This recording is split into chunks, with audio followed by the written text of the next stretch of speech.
أعوذ بالله من الشيطان الرجيم. بسم الله الرحمن الرحيم.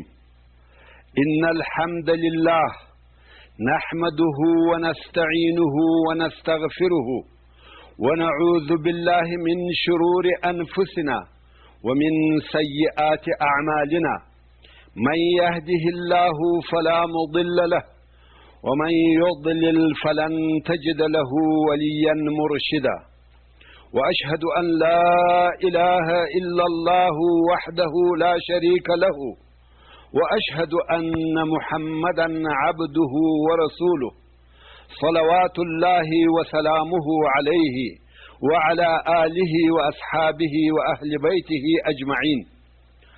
اللهم أرنا الحق حقا وارزقنا اتباعه وأرنا الباطل باطلا وارزقنا اجتنابه. أما بعد، السلام عليكم ورحمة الله وبركاته. د آخري سفر اومه فته ورونو په تیره شپږمه فته کې موږ د انسان د بیا راژوندي کېدلو حالات بیانول او ومویل پس له مرګه د انسان ټول جسم او بدن خاورې کیږي او فنا کیږي، حتی هډوکي هم د وخت په تېرېدلو سره وپاشل سي، خاورې سي، بې له یوه هډوکي څخه چې هغه ته عجب الذنب ویل کېږي. دغه عجب الذنب کوم هډوکی دی؟ دا د عمود فقري یا د ملا د شمزۍ آخرنی کوچنی هډوکی دی. ښایي په پښتو کې هغه هډوکي ته لکه لمی ویل کېږي. نو د هر مړه سوي انسان ټول بدن د هډوکو سره خاورې کېږي، بې له دغه کوچني هډوکي څخه چې نه خرابېږي. په هغه حدیث شریف کې چې امام مسلم یې د ابو هریره رضی الله تعالی عنه څخه روایتوي وایي رسول الله صلی الله علیه و آله وسلم وفرمایل بېشکه په انسان کې یو هډوکی دی چې مځکه یې هېڅکله نه خوري، نه خاورې کېږي. د قیامت په ورځ پر هغه هډوکي د انسان نور جسم یا بدن ترکیبیږي یا جوړیږي. اصحاب کرام وویل هغه کم هډوکی دی یا رسول الله؟ رسول الله صلی الله علیه و آله وسلم وفرمایل عجب الذنب. نو دغه د عمود فقري آخري هډوکی په انسان کې پاته کیږي، او کله چې هغه باران واورېږي کم چې د مړو د ژوندي کولو دپاره اوري، نو انسان پراشین سي او له هغه انسانه څخه مځکه وچې وي، وچاودي، لکه مځکه چې د یوه نبات یا واښه د راوتلو په وخت کې د هغه واښه څخه چې وي، دغه رنګه مځکه وچې وي او انسان راووځي. سبحان الله القادر. الله جل جلاله په سورة المعارج کې فرمایي یوم یخرجون من الاجداث سراعا كأنهم إلى نصب يوفضون خاشعة أبصارهم ترهقهم ذلة ذلك اليوم الذي كانوا يوعدون.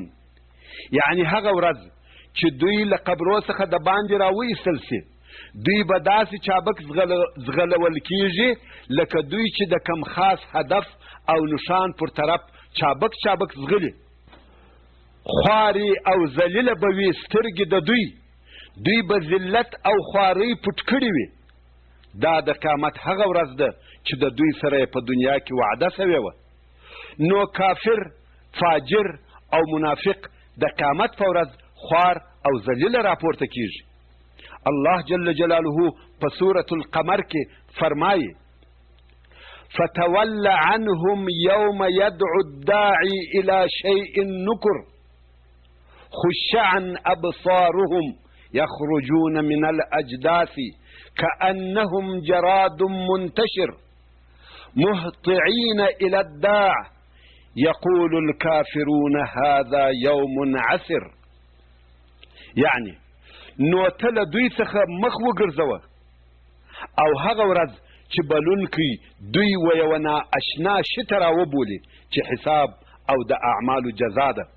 حال دا چې بیریدونکي ذلیله به وي سترګې د دوی به له قبرو څخه داسې راوځي لکه دوی چې نشر سوي ملخان وي، دغه انسانان چې له مځکې څخه راوځي په ډیروالي کې به دونه وي لکه ملخ.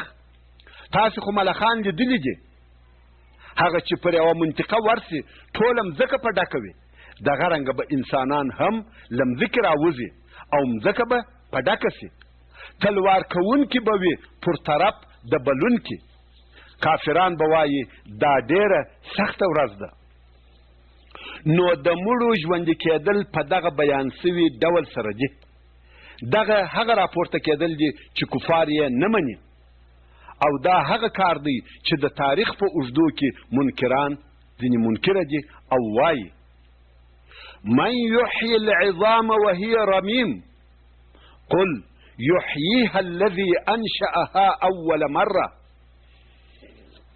یعنی کافران وایي څوک به دغه هډوکي ژوندي کړي حال دا چې هغه وراسته او شړېدلي دي. ای محمد صلی الله علیه و وسلم دته یا دوی ته ووایه دغه وراسته هډوکي به بیا هغه ذات ژوندي کړي چې اول یې پیدا کړي دي. دوی خالق او مخلوق سره برابروي. دوی پر هغه قادر مطلق الله جل جلاله چې دنیا یې د خپل محکمه نظام سره پیدا کړې ده د عاجزه مخلوق خیال کوي. آیا هغه ذات چې اول یې انسانان له هیڅ څخه پیدا کړل هغه دا قدرت نه لري چې بل وار یې بیا پیدا کړي؟ سبحانه. دا هر چاته معلومه ده چې دوهم وار پیدا کول تر اول وار آسانه وي، خو د الله جل جلاله د پاره اول او دوهم وار پیدا کول دواړه آسانه او بسیط دي. مګر دغه خبره فقط د کفارو د منطقو او دلایلو د پاره ویل کیږي. که په پیدا کولو کې سختی وای خو اول وار به سخت او مشکل وای. علما کرام وای دا چې ویل کیږي دوهم وار پیدا کول و الله جل جلاله ته آسانه دي، د دې دا معنا نه ده چې اول وار پیدا کول سخت و، بلکې دا د خلقو د پاره تنبیه او منطقي خبره ده. که چیرې د خلقو د پیدا کولو په کار کې سختی وای په اول وار کې به وای، ځکه دوهم وار پیدا کول په طبیعت کې آسانه وي. مګر هغه الله جل جلاله ته چې د یوه کار د کولو اراده وکړي فقط وفرمایي کن فیکون، وسه هغه سوی وي. دواړه پیدا کول بې فرقه دي. نو خلق د محشر پر مځکه له قبرو څخه راوځي او دغه مځکه نوې مځکه ده. الله جل جلاله یې نوې پیدا کوي، ځکه اولنۍ مځکه او اولني آسمانونه ټول خراب سوه. الله جل جلاله په سورة ابراهیم کې فرمایي یوم تبدل الارض غیر الارض والسماوات وبرزوا لله الواحد القهار. یعنی په هغه ورځ چې بدله به کړل سي دغه مځکه په بله مځکه او آسمانونه به هم بدل سي په نورو آسمانو او ټول خلق به له قبرو څخه راووځي. پر ښکاره میدان به خاص یوه الله جل جلاله ته ودرېږي چې غالب او ډېر قوي دی. دغه وخت نو نوې مځکه او نوي آسمانونه دي. الله جل جلاله مځکه او آسمانونه نوي پیدا کوي او انسانان هم له سره نوي پیدا کیږي. په هغه حدیث شریف کې چې امام بخاري او امام مسلم یې د سهل ابن سعد رضی الله تعالی عنه څخه روایتوي وایي د رسول الله صلی الله علیه و آله وسلم څخه مې واورېدل چې ویې فرمایل په ورځ د قیامت خلق پر سپینه خاورنه اواره مځکه سره یو ځای کیږي چې په هغه کې د هیڅ چا دپاره معلوم ځای یا علامه نسته. ځکه ټوله خالص خاوره ده، نه کورونه سته نه نور څه. د محشر مځکه شوی ډاک دی او ټول خلق سره یو ځای کیږي. الله جل جلاله په سورة هود کې فرمایي ذلك يوم مجموع له الناس وذلك يوم مشهود. دغه د قیامت ورځ داسې یوه ورځ ده چې سره یو ځای به سي په دغه ورځ ټول خلق او دغه ورځ ده چې ورته حاضر به سي ټول مخلوقات. ټول هغه خلق چې د دنیا د شروع یا د آدم علیه السلام له وخته څخه پیدا سوي دي بیا د قیامت تر ورځې هغه ټول ژوندي کیږي او دلته سره یو ځای کیږي. الله جل جلاله په سورة الواقعه کې فرمایي قل ان الاولین والآخرین لمجموعون الى میقات یوم معلوم. یعنی ای محمد صلی الله علیه و آله وسلم دوی ته ووایه بېشکه چې اولني او وروستني خلق به خامخا سره یو ځای کړل سي وخت د ورځې معلومې ته قیامت ته اول او آخر نفر هر چیرې چې تللي وي که د مځکې په اطرافو کې سره پاشل سوي وي که سوځل سوي وي یا درندګانو خوړلي وي د قیامت په معلومه ورځ ټول ژوندي کیږي او سره یو ځای کیږي الله جل جلاله په سورة البقره کې فرمایي اینما تکونوا یأتی بکم الله جمیعا ان الله على كل شيء قدیر هر چیرې چې تاسو یاست الله جل جلاله به تاسو ټول د قیامت په ورځ د جزا او بدلې درکولو دپاره راولي بېشکه چې الله جل جلاله پر هر شي ښه قادر دی بیا هم الله جل جلاله د ټولو انسانانو د راژوندي کولو او یو ځای کولو په باره کې په سورة الکهف کې فرمایي وحشرناهم فلم نغادر منهم احدا او موږ به دوی راټول کو نو له دوی څخه به یو تن هم پرې نږدو داسې څوک نسته چې یا دې هیر سي یا دې خلاص سي حتی حیوانات هم ټول ژوندي کیږي او دغه د محشر میدان ته را جمع کیږي الله جل جلاله په سورة الانعام کې فرمایي وما من دابة في الارض ولا طائر يطير بجناحيه إلا أمثالكم ما فرطنا في الكتاب من شيء ثم إلى ربهم يحشرون يعني او نسته هیڅ حیوان په مځکه کې او هیڅ مرغه چې په وزرو الوزي مګر هغه هم ستاسې په مثل امتونه او مخلوقات دي موږ په کتاب لوح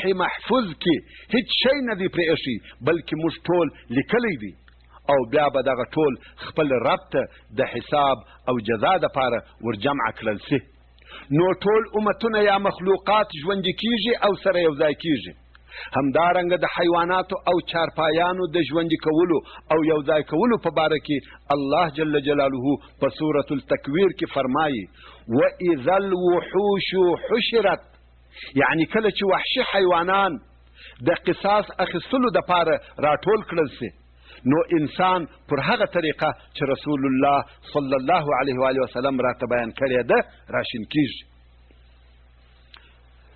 د قیامت په ورځ ټول انسانان لڅ راپورته کیږي په هغه حدیث شریف کې چې امام بخاري او امام مسلم یې د عبدالله ابن عباس رضی الله تعالی عنه څخه روایتوي وایي رسول الله صلی الله علیه و آله وسلم وفرمایل د قیامت په ورځ تاسې په داسې حال کې را جمع کیږئ چې لڅ پښې به یاست لڅ بدنونه به یاست سنت سوي به نه یاست بیا نو رسول الله صلی الله علیه و آله وسلم د الله جل جلاله دغه قول تلاوت کوي چې فرمایي کما بدأنا اول خلق نعيده وعدا علينا انا كنا فاعلين لکه څرنګه چې موږ د اول پیدایښت شروع کړې وه بیا یې هغسې اعاده یا راګرځېدل کوو دا پر موږ وعده ده او خامخا موږ د خپلې وعدې عملي کوونکي یو کله چې حضرت عایشه رضی الله تعالی عنها د رسول الله صلی الله علیه و آله وسلم دا قول واورېدی چې د قیامت په ورځ خلق لڅ پښې او لڅ بدنونه راپورته کیږي او سره یو ځای کیږي نو یې وویل یا رسول الله نارینه او ښځې به ټول یو او بل ته ګوري یعنی دا څنګه کېدلی سي چې ټول انسانان دې لڅ وي او یو بل ته دې ګوري رسول الله صلی الله علیه و آله وسلم وفرمایل یا عائشه خبره تر دې ډېره سخته ده چې خلق دې یو بل ته وګوري الله جل جلاله په سورة عبس کې فرمایي لكل امرئ منهم يومئذ شأن یغنیه هر سړي لره به په دغه ورځ کې یو حال وي چې د نورو له احواله یې بې پروا کوي هغه بیره چې په دغه ورځ په انسانانو کې موجوده ده دې ته یې نه پرېږدي چې یو بل ته وګوري هر یو په خپل ځان اخته دی نو خلق ټول لس دي خو په هغه حدیث شریف کې چې امام بخاري او امام مسلم یې د عبدالله ابن عباس رضی الله تعالی عنهما څخه روایتوي وایي رسول الله صلی الله علیه و آله وسلم وفرمایل واول من یکسا یوم القیامت ابراهیم، او اول هغه څوک چې د قیامت په ورځ کالي په اغوستل کیږي ابراهیم خلیل الله صلی الله علیه و آله وسلم دی. نو الله جل جلاله په انبیاء علیهم السلام، په صدیقینو، په شهداو او په مسلمانانو لباس یا کالي اغوندي. د دوی د پاره فقط څو لحظې لسوالی دی. الله جل جلاله مؤمنان پر دغه لسوالي نه پرېږدي، بلکې د مسلمانانو حیا ورساتي او د لباس په اغوستلو احسان ورسره کوي. هغه چې لس پاته کیږي هغه کافران او مجرمان دي. خوندو تاسې ولیدل چې د کالو اغوستل او د ستر پټول ټول شرف او عزت دی، او د قیامت په ورځ دغه شرف تر هر چا د مخه د ابراهیم خلیل الله صلی الله علیه و آله وسلم په نصیب کیږي. خو زه نه پوهیږم چې ځینې خویندې ولې د شیطان په قول کوي او دغه شرف د لاسه ورکوي چې په ودو او مناسباتو کې داسې لس لباسونه اغوندي چې نه یې ستر په خوندي وي او نه یې شرف او عزت په ساتلی وي. دا معلومه خبره ده چې دا د هغه شیطان له سره په خطا ایستل دي چې زموږ مور او پلار آدم او حوا علیهم السلام یې په جنت کې د هغه ونې په خوړلو سره لس کړل او د جنت لباس یې ځینې وکشي، او نن ورځ هغه شیطان د حوا علیه السلام د لوڼو څخه د شرف او عزت لباس کاږي. نو خپلو ځانو او لباسو ته متوجه سي، د ابلیس علیه اللعنه متابعت مه کوئ، ځکه د هغه مقصد دا دی چې له خپله ځانه سره مو د دوژخ ملګري کړي. د قیامت په ورځ انسانان پر مختلفو او هغو شکلو راپورته کیږي چې دوی په دنیا کې د هغه کار یا هغه شي عادت درلودي. مثلا که یو مسلمان سپینږیری وي او مړ سي، د بیا ژوندي کېدلو او راپورته کېدلو په وخت کې به یې مخ نور او ځلا لري، او داسې نور حالات هم شته. په هغه حدیث شریف کې چې امام ترمذي د کعب ابن مرره رضی الله تعالی عنه څخه روایتوي وایي د رسول الله صلی الله علیه و آله وسلم څخه مې واورېدل چې ویې فرمایل من شاب شیبة فی الاسلام کانت له نورا یوم القیامه، یعنی که څوک په اسلام کې سپینږیری سو هغه لره به د قیامت په ورځ نور وي. د هر سپینږیري مسلمان یا سپین سري مسلمان سر او مخ به په ورځ د قیامت روښانه او منور وي. او په بل روایت کې راغلی دي که څوک فی سبیل الله سپینږیری سو هغه لره به د قیامت په ورځ نور وي. نو هغه سپینږیری یا سپین سری چې د توحید عقیده ولري، شرک او کفر نسی ځینې پیش، الله جل جلاله به یې د قیامت په ورځ په نور مکرم کړي. همدارنګه هغه مسلمانان چې لمنځونه او اودسونه کوي هغه به هم په خاص شکل راپورته کیږي. په هغه حدیث شریف کې چې امام بخاري د ابو هریره رضی الله تعالی عنه څخه روایتوي وایي د رسول الله صلی الله علیه و آله وسلم څخه مې واورېدل چې ویې فرمایل زما امت به په ورځ د قیامت په داسې حال کې بلل کیږي چې د دوی مخان، لاسونه او پښې به د اوداسه له اثره سپین او روښانه وي. نو که څوک کولی سي چې دغه خپل نور او روښنایي ډیر کړي دا کار دې وکړي. رواه البخاري. غر و هغه آس ته ویل کیږي چې دی تور یا سور وي خو تندی یې سپین وي، او محجل هغه آس ته ویل کیږي چې دی تور یا سور وي خو پښې یې سپینې وي. نو د قیامت په ورځ به د رسول الله صلی الله علیه و آله وسلم د امت هغه کسان چې اودسونه او لمنځونه کوي د دغه اوداسه له برکته به یې مخان، لاسونه او پښې نوراني او روښانه وي. که څوک کولی سي چې په خپل مخ، لاسو او پښو کې دغه نور زیات کړي، زیات یې کړي، یعنی هر څونه چې لاسونه او پښې تر لوړې حصې پرېمینځي د قیامت په ورځ به یې په پښو او لاسو کې هغونه نور او ځلېدل لوړ او زیات وي. نو دا معلومه سوه چې د قیامت په ورځ به د هغو مسلمانانو چې اودسونه او لمنځونه کوي مخان، لاسونه او پښې سپین او نوراني وي.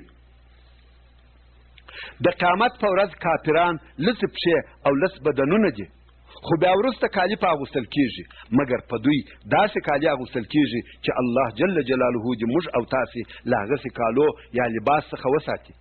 الله جل جلاله په سورت ابراهیم کې فرمایي يوم تبدل الأرض غير الأرض والسماوات وبرزوا لله الواحد القهار وترى المجرمين يومئذ مقرنين في الأصفاد سرابيلهم من قطران وتغشى وجوههم النار.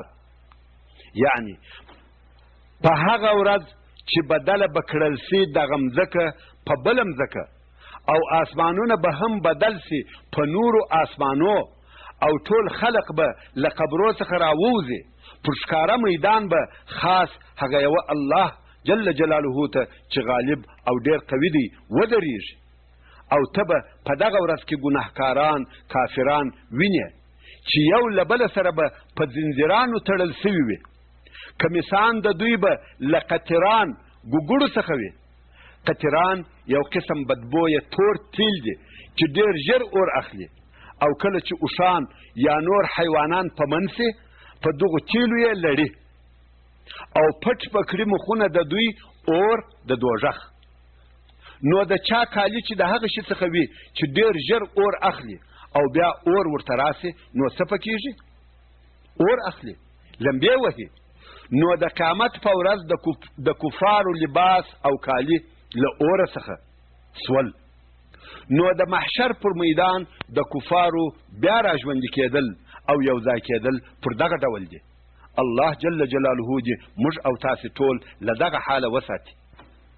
انسانان به د محشر پر مځکه رهي وي مګر د کفارو تګ په یوه بل عجیب ډول سره دی. په دغه ورځ کې د کفارو د تک کولو طریقه الله جل جلاله په سورة الفرقان کې بیانوي او فرمایي: الذين يحشرون على وجوههم إلى جهنم أولئك شر مكانا وأضل سبيلا. يعني هغه کسان چې جمع کړل سي او پر خپلو مخانو جهنم ته شړل کیږي سر کښته پښې پورته، د دغو کسانو ځای بد دی او دوی ډېر ګمراهان دي. نو د قیامت په ورځ د کفارو تګ پر پښو نه دی بلکې پر مخانو به ځي. په هغه حدیث شریف کې چې امام بخاري د انس ابن مالک رضی الله تعالی عنه څخه روایتوي وایي یوه د اصحاب کرامو د رسول الله صلی الله علیه و آله وسلم څخه پوښتنه وکړه او ویل: یا نبی الله، کافر څنګه پر خپل مخ تګ کولی سي یا تللی سي؟ رسول الله صلی الله علیه و آله وسلم وفرمایل: آیا هغه ذات چې په دنیا کې پر پښو تګ په وکړي هغه دغه قدرت نه لري چې د قیامت په ورځ یې پر مخ رهي کړي؟ قتاده رضی الله تعالی عنه وویل: هو، زما دې زموږ د رب په عزت قسم وي چې الله جل جلاله کولی سي چې پر مخ هم تګ په وکړي. الله جل جلاله د کافرانو د حشر کولو په باره کې په سورة الاسراء کې فرمایي: ونحشرهم يوم القيامة على وجوههم عميا وبكما وصما مأواهم جهنم كلما خبت زدناهم سعيرا. را جمع بکړو دوی په ورځ د قیامت چې پر مخانو به ځي په داسې حال کې چې ړانده، ګونګیان او کاڼه به وي. د دوی ځای جهنم دی. هر کله چې دغه اور کښته او لږ سي بیا به تیز اور ورزیات کو. نو کافران که څه هم په دې دنیا کې بنا وي او په سترګو ویني خو د قیامت په ورځ ړانده راپورته کیږي. الله جل جلاله په سورة طه کې فرمایي: ومن اعرض عن ذکری فإن له معيشة ضنكا ونحشره يوم القيامة أعمى قال ربي لم حشرتني أعمى وقد كنت بصيرا قال كذلك أتتك آياتنا فنسيتها وكذلك اليوم تنسى. يعني او هر چا چې مخ وګرځاوه زما له ذکره د پند او نصیحته بېشکه هغه لره تریخ ژوند او تنگ معاش دی او په ورځ د قیامت به یې په سترګو ړوند راپورته کو او محشر ته به یې ړوند راولو. دغه ړوند کافر به وایي: ای زما ربه، ولې دې زه ړوند راپورته کړم او زه په دنیا کې لیدونکی وم؟ الله جل جلاله به وفرمایي: هو، دغسې ده لکه ته چې وایې. خو تا ته زموږ آیاتونه راغلي وه او تا هغه هیر کړه. دغه رنګه به ته هم نن ورځ هیر کړل سې، په عذاب کې به پرېښول سې. ته زموږ له آیاتو څخه غافله سوې. تا د هغه حکمت او د هغو معجزو چې زما په کتاب کې وې متابعت ونه کوي، د هغو څخه بې پروا وې. نو نن ورځ ستا په باره کې هم اهمال او بې پروایي کېږي، دغسې به پرېښول سې. لکه څرنګه چې الله جل جلاله وفرمایل چې کافران به د قیامت په ورځ پر مخانو ځي، ړانده، ګونګیان او کاڼه به وي. همدارنګه الله جل جلاله د کافرانو پر دغو اوصافو یو بل وصف چې د کفارو په رنګ او شکل پورې تعلق لري هم زیاتوي، او د قیامت په ورځ کې د کافرانو د رنګ او شکل په باره کې په سورة طه کې فرمایي: یوم ینفخ فی الصور ونحشر المجرمین یومئذ زرقا. یعنی په هغه ورځ چې د سور په شپېلۍ کې دوهم وار پوکړل سي، په دغه ورځ به مجرمان را جمع کړو شنه، چې د بدن د پوست رنګ به یې شین وي، یا دا چې سترګې به یې شنې وي. اوس نو ټول مخلوقات د محشر په مځکه کې سره یو ځای کېږي او لمر رانږدې کېږي، نور هم رانږدې کېږي، تر څو چې لمر د یوه میل پر اندازه رانږدې سي، ګرمي تر اندازې زیاته سي او د خلقو څخه د خولو تویېدل شروع سي او خلق تږي سي. مګر د مسلمانانو هر امت د خپل نبي سره وي، هر مسلمان خپل نبي ته ورځي او د هغه له حوضه څخه اوبه څښي.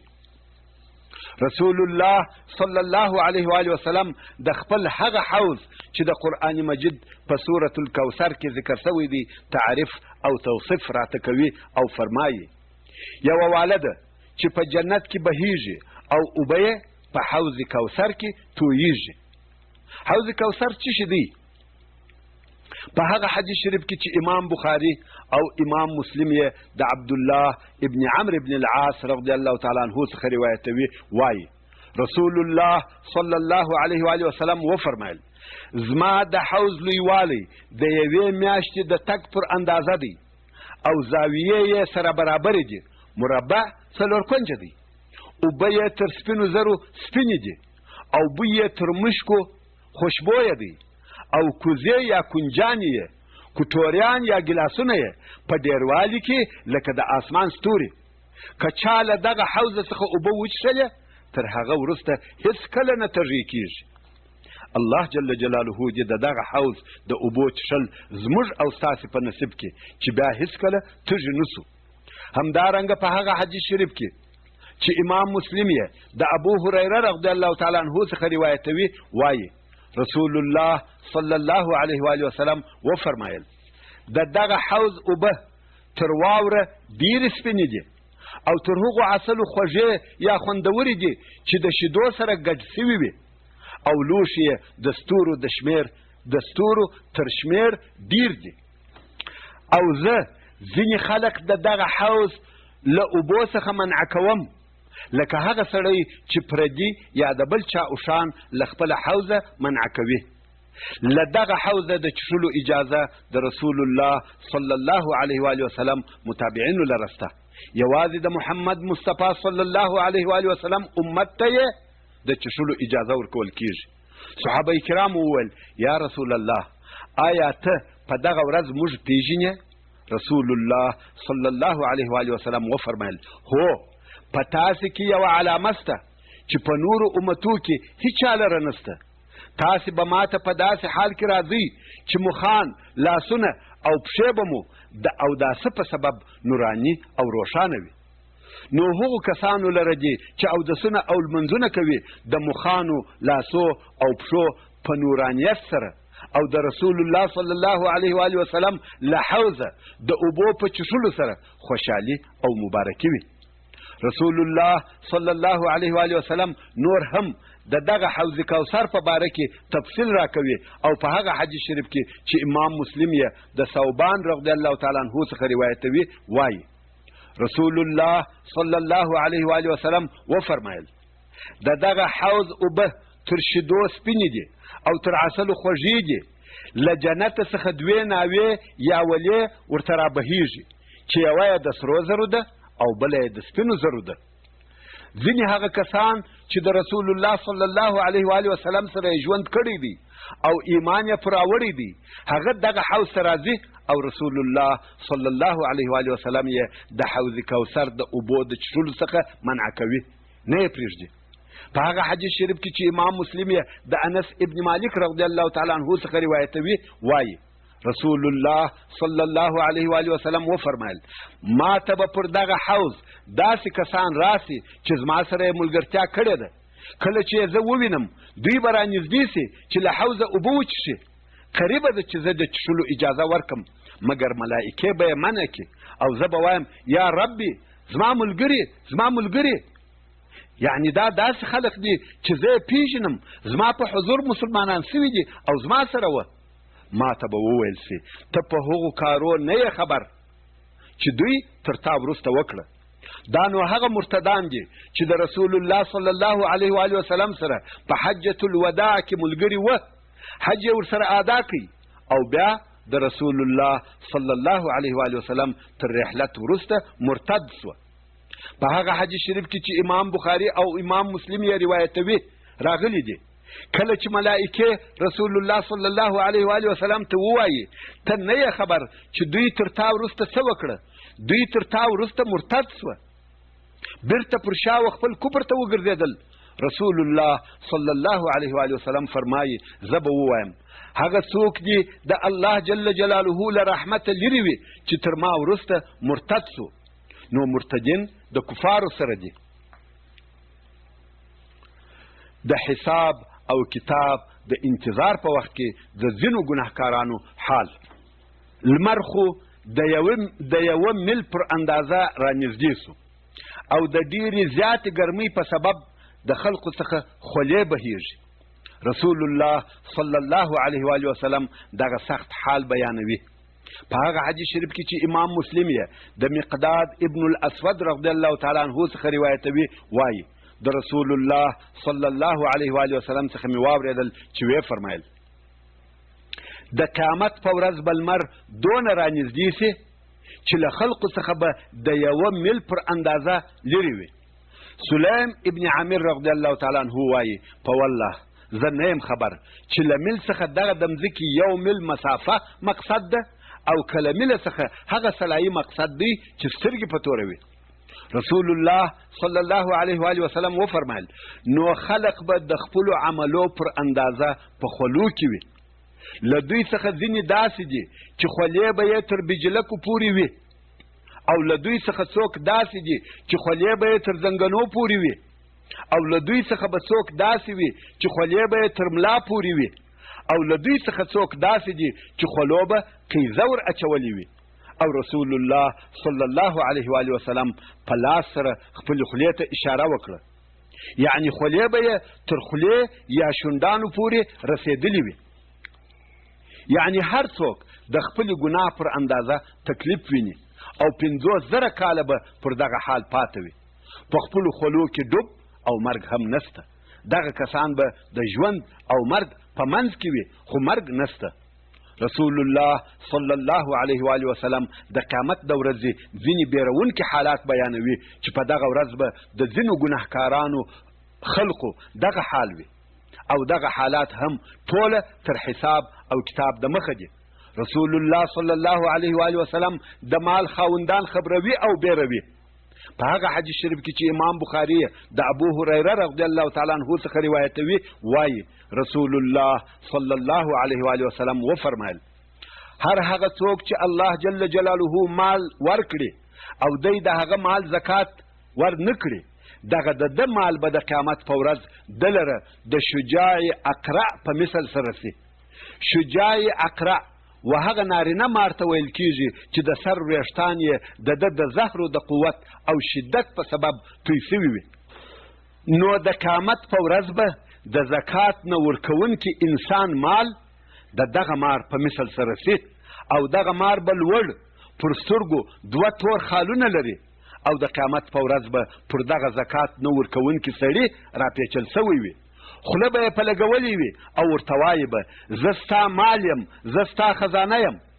او بیا رسول الله صلی الله علیه و وسلم دغه آیات شریف تلاوت کړي: ولا يحسبن الذين يبخلون بما آتاهم الله من فضله هو خيرا لهم بل هو شر لهم سيطوقون ما بخلوا به يوم القيامة. یعنی ګمان دې نه کوي هغه کسان چې دوی په هغه شي کې بخیلي کوي چې الله جل جلاله له خپله فضله له خپله کرمه او احسانه دوی ته ورکړی دی، چې دغه بخل د دوی دپاره خیر او مصلحت دی. یعنی دا ګمان دې نه کوي چې دغه بخل د دوی په فایده دی، بلکې دغه بخل دوی لره ډیر بد شر دی. ژر به دغه شی چې دوی په هغه کې بخل کړی دی زکات یې نه دی ورکړی، د قیامت په ورځ د دوی پر غاړه راوګرځي، دوی لره به توق او امیل سي. نو دغه مار به د دوی د غاړې توق وي، پر راپیچل سوی به وي او په نیشو به یې وهي، تر څو چې بیا وروسته الله جل جلاله پر دوی حکم کوي. خو دغه عذاب تر حساب او کتاب د مخه دی. او په قرآن مجید کې د دغو خلقو دپاره چې زکات نه ورکوي د الله جل جلاله په عذاب سره ډیر شدید تحذير او سخته بیره راغلې ده. الله جل جلاله په سورة التوبه کې فرمایي: والذین یکنزون الذهب والفضة ولا ينفقونها في سبيل الله فبشرهم بعذاب أليم يوم يحمى عليها في نار جهنم فتكوى بها جباههم وجنوبهم وظهورهم هذا ما كنزتم لأنفسكم فذوقوا ما كنتم تكنزون. يعني او هغه کسان چې خزانه کوي سره او سپین زر او د الله جل جلاله په لار کې نه مصرفوي، نو هغو لره به په دردناک عذاب سره زیری ورکړو. کنز او خزانه هغه مال ته ویل کیږي چې زکات یې نه وي ایستل سوی، او هر هغه مال چې زکات یې وتلی وي که هر څونه ډیر هم وي هغه کنز او خزانه نه دی، او خاوند ته یې دغه جزا چې په آیات شریف کې ذکر سوې ده نه ورکول کیږي. او هر هغه څوک چې د مال زکات نه ورکوي د هغه په باره کې نور هم الله جل جلاله فرمایي: په هغه ورځ چې دغه خزانه سوی مال په اور د جهنم ډیر ګرم یا تود کړل سي، نو داغ به کړل سي په هغه مال سره تنجان د دوی او اړخونه بغلونه او شاوي د دوی، او ورته وبویل سي دا هغه شی دی چې تاسې د خپلو ځانو دپاره خزانه کړی او ذخیره کړی وو، وسکئ تاسې خوند سزا د هغه مال چې تاسې په دنیا کې خزانه کاوه. مال مو ټولاوه او زکات مو نور کاوه. هر هغه مال چې زکات یې نه وي ورکړل سوی پر هغه مال د دوژخ اور بلیږي، بیا یې خاوندان په داغول کیږي، په اوتو کیږي، او د زکات نه ورکوونکو انسانانو داغېدل به تر هغو جاري وي چې الله جل جلاله د دوی په باره کې حکم کوي. نو هر مسلمان چې زکات ورکوي څه باید زیات ورکړي، دا ځکه چې ښایي د مال خاوند په حساب کې خطا وځي او د مال یوه حصه یې کنز او خزانه وګرځي، او د هغه مال په سبب چې زکات یې نه دی ورکول سوی د قیامت په ورځ په عذابو اخته او مبتلا سي. په هغه حدیث شریف کې چې امام مسلم یې د ابو هریره رضی الله تعالی عنه څخه روایتوي، وایي رسول الله صلی الله علیه و آله وسلم وفرمایل: نسته خاوند د سرو او سپینو زرو چې د هغو حق نه ادا کوي، زکات یې نه ورکوي، مګر کله چې د قیامت ورځ سوه د هغه سرو او سپینو زرو څخه به تختې جوړې کړل سي او د دوژخ په اور به ګرمې کړل سي، او بیا به په هغو ګرمو سوو تختو سره د هغو د خاوند بغل، تندی او ملا اوتو کیږي، داغیږي، او کله چې دغه تختې سړې سي بیرته په دغه اور کې تودیږي او بیا په داغیږي. دغه کار په هغه ورځ ورسره کیږي چې 50,000 کاله ده، تر څو چې د بندگانو په منځ کې فیصله کیږي.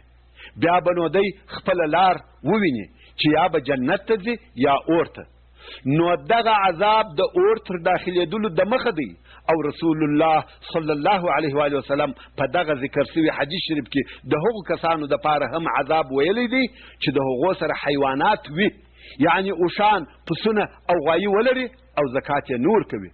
د هغو خلقو د جزا په باره کې فرمایي چې دوی به پر مځکه پرېیستل سي او دغه حیوانات به پر تیریږي، تر خپلو پښو به یې لاندې کوي او خولې به په لګوي.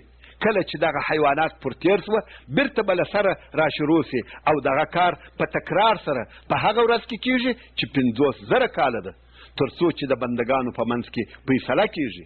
بیا به نو دوی خپله لار وویني چې یا به جنت ته ځي یا اور ته.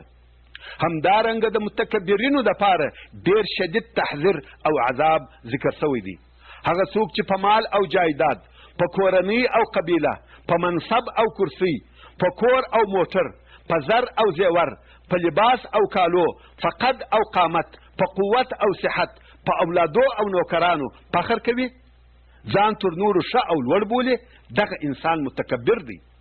بلکې په هر شي سره چې انسان فخر او لویي کوي، پر ضعیف او غریب، پر نوکر او همسایه، پر اقرباو او دوستانو فخر، غرور او لویي کوي، هغه ته متکبر ویل کیږي. نو متکبر انسان د قیامت په ورځ څنګه حشر کیږي؟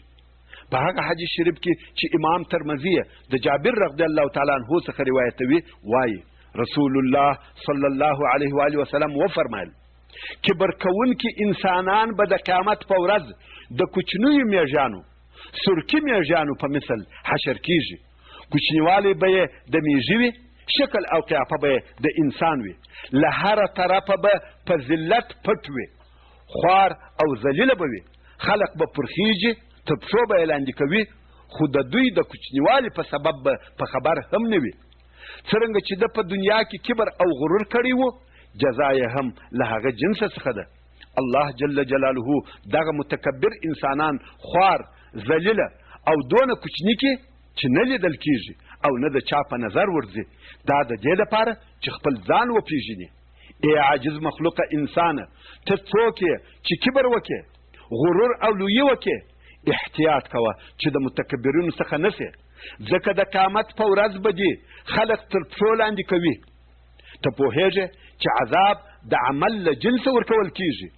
د لویي جزا ذلت دی. څرنګه چې ده په دنیا کې کبر وکړي، په آخرت کې خوار او ذلیله کړل سو، او بیا دغه متکبر انسانان په جهنم کې یوې بندیخانې ته بیول کیږي چې هغه ته بولس وایي، چې لوړ پر دوی به اور وي او په دوی به د دوزخیانو خولې، وینې او نونه چښل کیږي. همدارنګه درې ډلې دي چې د قیامت په ورځ الله جل جلاله نه خبرې ورسره کوي او نه ورته ګوري. په هغه حدیث شریف کې چې امام بخاري د ابو هریره رضی الله تعالی عنه څخه روایتوي، وایي رسول الله صلی الله علیه و آله وسلم وفرمایل درې دي چې الله جل جلاله د قیامت په ورځ نه خبرې ورسره کوي او نه دوی ته ګوري.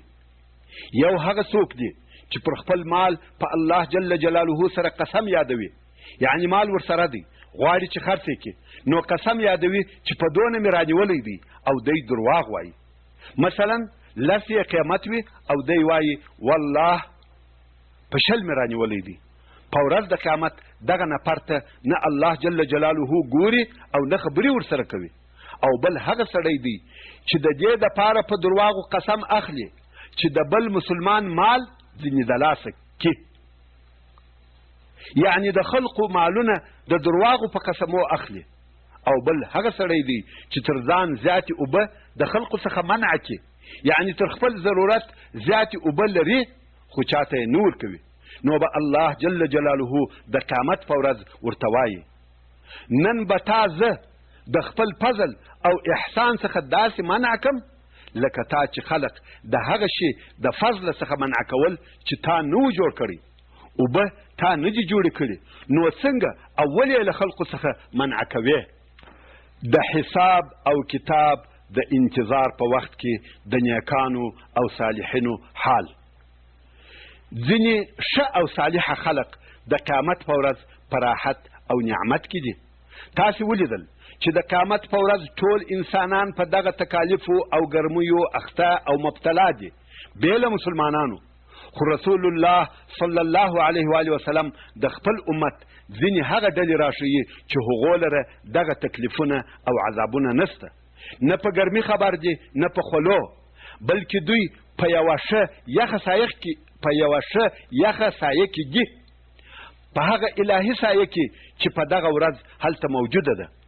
یوم لا ظل الا ظله، بېله د ده حق سبحانه وتعالی څخه بله سایه نسته. په هغه حدیث شریف کې چې امام بخاري او امام مسلم یې د ابو هریره رضی الله تعالی عنه څخه روایتوي، وایي رسول الله صلی الله علیه و آله وسلم وفرمایل: اوودې چې الله جل جلاله یې په هغه ورځ په خپله سایه کې دروي چې نوره سایه نسته بېله د ده جل جلاله له سایې څخه. اول عدل کوونکی مشر او حاکم، یعنی هغه حاکم چې د خلقو په منځ کې حکم او فیصلې په عدل سره کوي. هر هغه حاکم چې ظلم او پر خلقو تجاوزونه کوي نو د الله جل جلاله وویل او عذاب ته ځان آماده او تیار کړي، مګر که حکم او فیصلې په عدل او انصاف سره وي نو دی اول هغه څوک دی چې په دغه حدیث شریف کې ذکر شوی دی. دا کم فضیلت او اکرام دی، کم نعمت او عزت دی چې د الله جل جلاله له طرفه عادل حاکم ته ورکول کیږي، او دا هم په سبب د هغه عدل چې د په دنیا کې کړی وو. نو تر دغه سایه لاندې عادل حاکم دریږي، او بل هغه ځوان دریږي چې د الله جل جلاله په طاعت او عبادت کې لوی سوی او تربیه سوی وي.